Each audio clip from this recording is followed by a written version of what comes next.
Hello everyone, welcome back to my channel.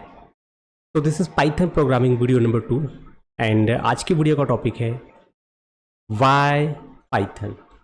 So basically Python is easy to learn.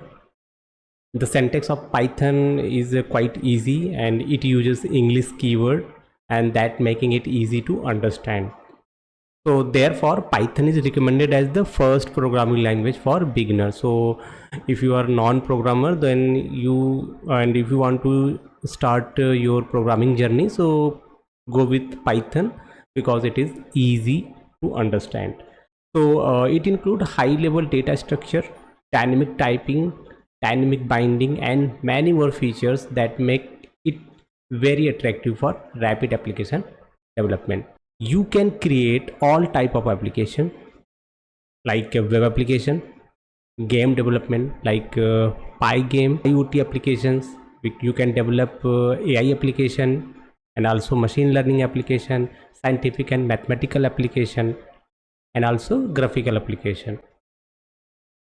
Thank you so much for watching my video. Please subscribe my channel.